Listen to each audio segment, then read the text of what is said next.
Boa tarde, tudo bom? Essa semana, então, a gente esteve falando a respeito da dinâmica do planeta Terra. Nós tivemos oportunidade de, na primeira aula, falarmos sobre as placas tectônicas, sobre essa dinâmica da separação dos continentes. Na segunda aula, a gente falou sobre terremotos e terremoto, dinâmica.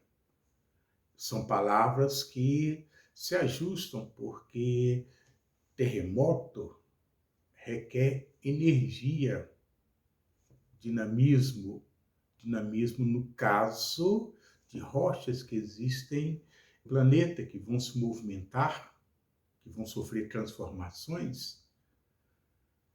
E na terceira aula, falamos de vulcanismo.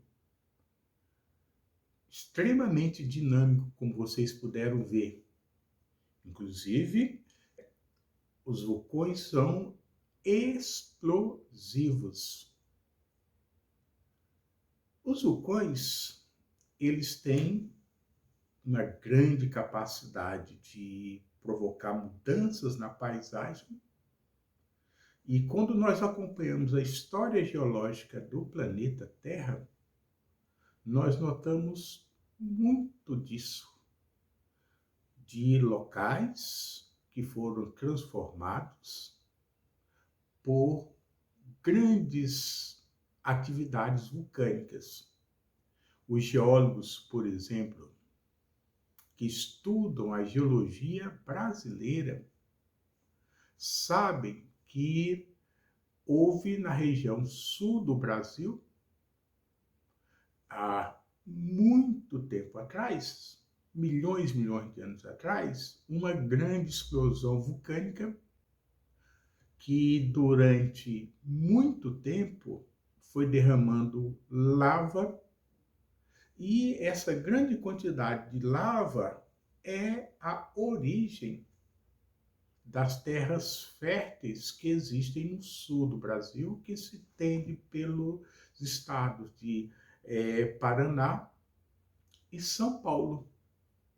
São as chamadas terras roxas, terras oriundas de rochas basálticas decorrentes de atividade vulcânica. Então, os vulcões são agentes, grandes agentes transformadores da paisagem. Quando há uma saída da lava, traz coisas do subsolo que podem se constituir em riquezas. O que é um diamante? Diamante, ele só pode ter sido produzido lá embaixo, porque para que o diamante seja produzido, e o diamante nada mais é que carvão, que sofreu grande compressão, a grande temperatura, então lá no magma é o local de origem dos diamantes. Como é que eles vão chegar aqui? Por meio de explosões vulcânicas. Apenas exemplo de que os vulcões eles trazem consigo as riquezas que hoje existem distribuídos pelo planeta, de uma forma desigual.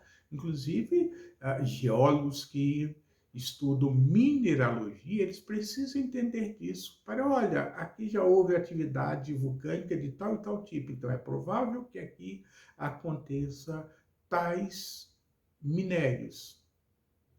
Não é interessante isso, a utilidade desse tipo de conhecimento?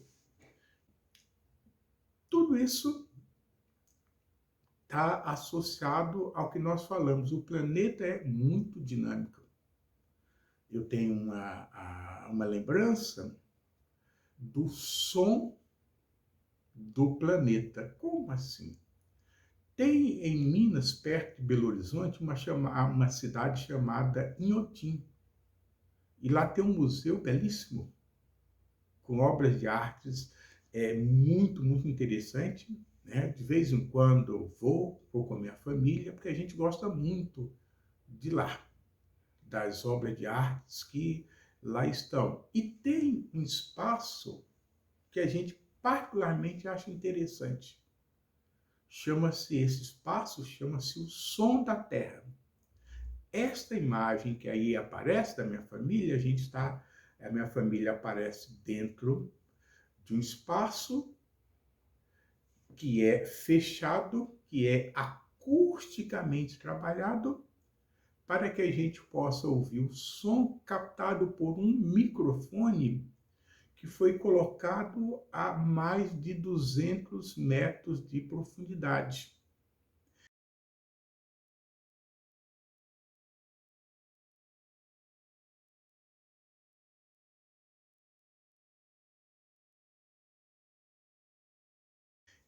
Esse microfone, então, foi colocado numa abertura que especialmente foi construída para isso.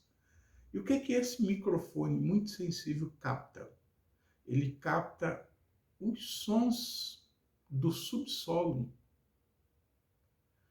E aí é uma coisa muito interessante. Você fica ouvindo barulhos, ruídos, e eles não se repetem. Então a gente fica imaginando o que deve estar acontecendo lá embaixo.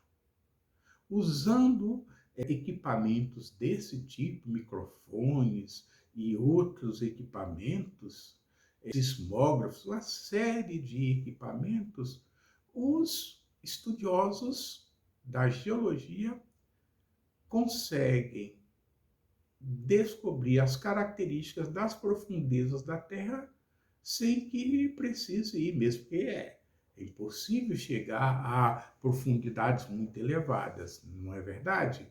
Então a gente utiliza-se de mecanismos indiretos para entender como são as coisas lá embaixo. E essa tecnologia ela vem sendo cada vez mais aprimorada.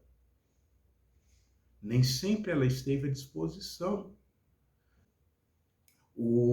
Aqui nós justamente homenageamos o Alfred Wegener, que aparece aí na imagem, aquele pensador alemão que anteviu, que teve essa ideia desse dinamismo do planeta. Na época, ele não teve como comprovar as suas teses, mas ele tinha a convicção de que estava correto. E o tempo mostrou que sim, infelizmente ele não pôde ter um justo reconhecimento em vida, mas nós lembramos dele e das suas ideias. Isso é muito comum em ciência. Grandes pensadores, grandes mentes, às vezes estão à frente do tempo, pensam coisas que as pessoas que são contemporâneas a ela não conseguem pensar. Muitas vezes essas pessoas são até colocadas à margem, porque elas estão pensando diferente do que é o lugar comum, do que a maioria pensa. Mas a ciência é assim. A ciência, ela tem mecanismos para determinar, com o passar do tempo, com o avanço das tecnologias, se aquilo que alguém pensava está correto. Um exemplo que talvez vocês saibam, o Einstein. Muitas ideias que ele teve a respeito da mais famosa teoria em física, que é a teoria da relatividade, na época que ele as expôs, não foram entendidas. E a cada década, com instrumentos mais sofisticados, nós temos essa situação acontecendo. Cada vez mais se reafirma a teoria da relatividade, corroborando aquilo que ele, em 1926, havia descrito, havia apresentado para o mundo. Interessante isso, na verdade. Nós queremos, nessa aula, estar conversando com vocês a respeito disso. Mostrar como a teoria da tectônica de placas, ela permitiu com que ideias que aparentemente eram desconexas, fatos que pareciam não ter relações uns com os outros, se encaixam feito um grande mosaico. Então hoje a gente entende por que acontecem terremotos, a gente entende por que os vulcões têm regiões no planeta mais propícias, e a gente então, né, pode explicar, Esther, por que aqui no Brasil nós não temos terremotos em grande intensidade. O maior terremoto que já aconteceu no Brasil foi lá no Mato Grosso, de 6,6 na Serra do Roncador, na década de 50, se não me engano. Terremotos menores acontecem na região Nordeste, Rio Grande do Norte, Maranhão, de vez em quando tem terremotos de 5, 4,5, por aí. Por quê? Porque ali tem rochas muito antigas e essas rochas, ao longo da sua história, elas passam por desgastes, por fraturas e vão ter, às vezes, essas fraturas, esses rompimentos, ocasionar terremotos na região. Nós estamos afastados, o território brasileiro está afastado das bordas da placa sul-americana. Nós estamos no centro da placa. Então, o território brasileiro é geologicamente estável, Esther. Quem está nas bordas, como por exemplo o Chile, o Peru, o Equador, falando então da América do Sul, né? Aí tem situações de terremotos muito frequentes. No meio do oceano, na dorsal oceânica que separa a placa da África da placa da América do Sul, existem ilhas vulcânicas. As nossas ilhas que existem no Atlântico, Fernando Noronha, Ilha de Cristão, né? São ilhas que têm esta origem. Fernando Noronha é um vulcão, aquela montanha que aparece como característica principal de Fernando Noronha, é o que sobrou do cone vulcânico. E hoje é apenas uma bela paisagem, não é verdade? Então, nós temos essa peculiaridade. Nós, de uma certa forma, somos agraciados, né, por estar em um território de estabilidade geológica. Os movimentos das placas tectônicas podem ser de 3 tipos. Então, imagine, existem placas tectônicas que, por conta da sua movimentação, vão se aproximar. Então, nós falamos aí que há uma convergência de limites entre elas. Essa convergência pode acontecer entre uma placa oceânica com outra placa oceânica. Qual a consequência desse choque de placas? Tem uma placa que vai, então, descer e a outra placa se sobrepõe a ela. Essa placa que desce vai formar no oceano uma fossa, o Japão existe, a fossa do Japão tem essa origem. E a placa que ficou em posição superior vai dar origem a um arco de ilhas de origem vulcânica. O Japão se formou assim. Eu diria até que o Japão está se formando assim, porque geologicamente o arquipélago japonês é relativamente recente. Então é muito dinâmico, está em processo de formação. Então, Benazzi, é essa a razão por que aquela região tem todos esses processos de vulcanismo, de terremotos, por conta dessa convergência de placas.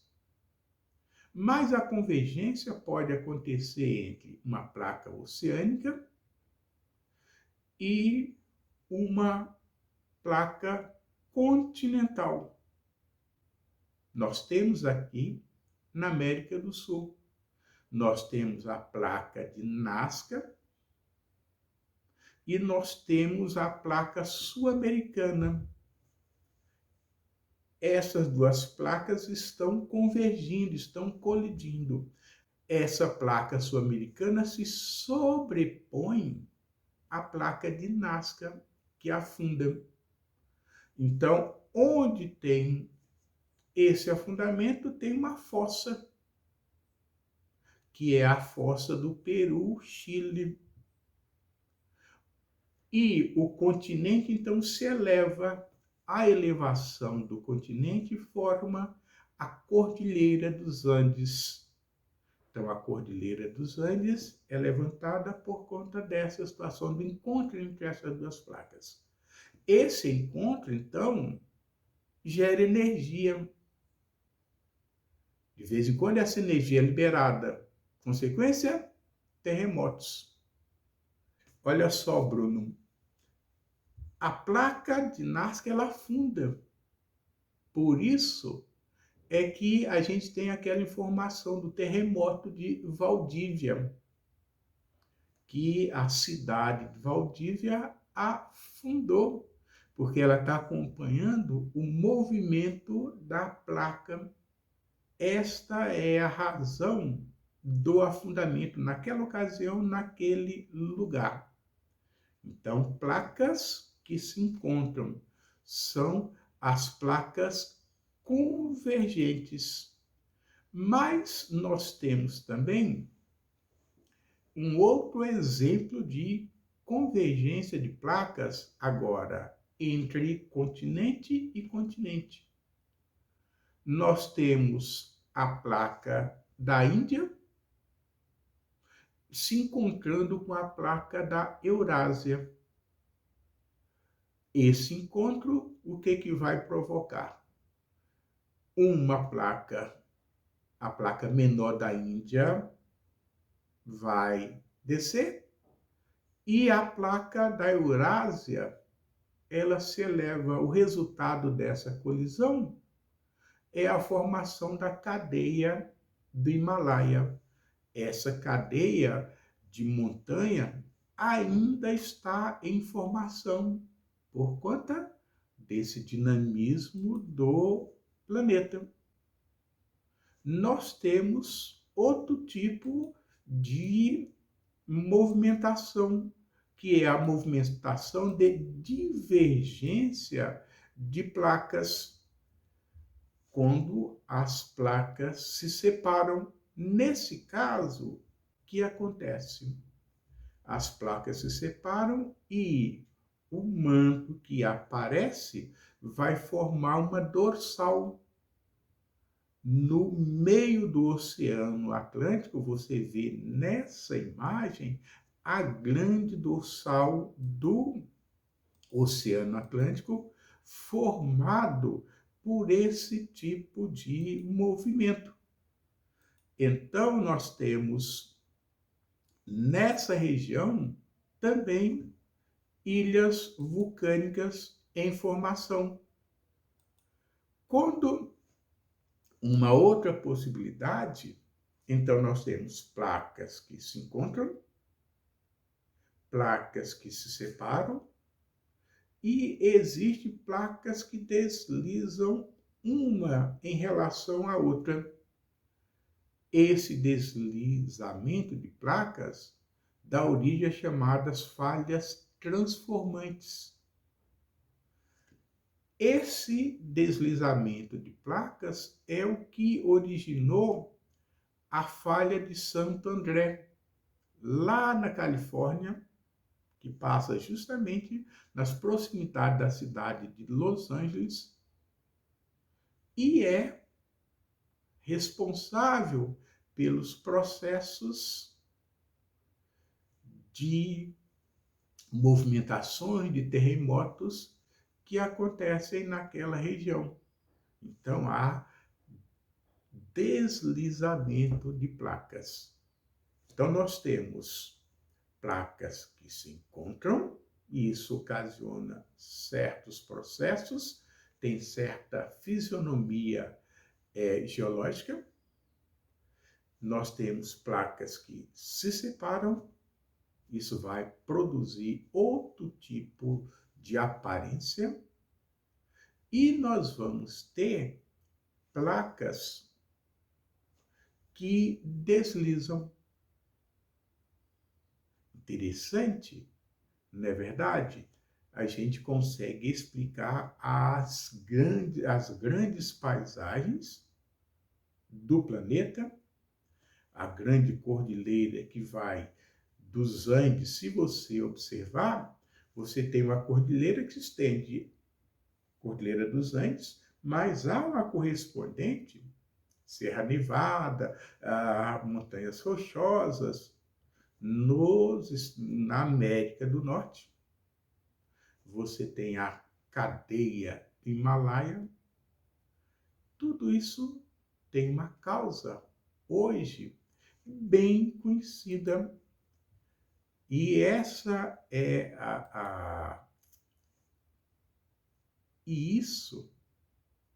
esta explicação dada pela ciência reafirma cada vez mais a importância do conhecimento, do avanço da ciência. Agora, nós vamos falar um pouquinho a respeito das principais placas tectônicas. E a gente vai começar falando da maior dessas placas, que é a placa do Pacífico. A maior placa é a placa do Pacífico. Essa placa ela tem aproximadamente 70 milhões de quilômetros quadrados. É só para vocês dimensionarem, o território brasileiro tem 8 milhões de quilômetros quadrados, então cerca de 9 vezes maior que o território brasileiro. Esta placa é chamada de placa do Pacífico, é a maior placa oceânica, né? Por conta de justamente estar associado ao Oceano Pacífico. Nós temos nas bordas dela, você observa aí, separação das placas vizinhas. E a consequência é a renovação, então, do assoalho marítimo aí. A placa de Nazca, ela está localizada no Oceano Pacífico, e é interessante porque, ao se chocar com a placa sul-americana, e como nós falamos, esse choque origina a Cordilheira dos Andes, né? Essa placa vai sofrer um movimento de entrada, de subdução, que é o termo técnico, e ela vai diminuindo. Ela fica menor, cerca de 10 centímetros por ano. Essa colisão pode resultar, pode não, ela resulta em energia acumulada que vai se liberar sob a forma de terremotos. A placa sul-americana, ela possui cerca de 32 milhões de quilômetros quadrados. O Brasil está no centro dela. E a espessura dessa placa é cerca de 200 quilômetros de espessura. Então, isso dá a essa região central da placa uma grande estabilidade. A placa norte-americana, ela é quase do tamanho, é cerca de 70 milhões de quilômetros da placa do Pacífico. E aí, ela comporta a América do Norte, a América Central, a Groenlândia e uma parte do Oceano Atlântico, então mais ao norte. Ela se desloca em relação à placa do Pacífico, como nós falamos. E esse deslocamento lateral origina a falha de Santo André, que a gente falou há pouco, né? Esta placa, ela um dia esteve junto à placa africana, né?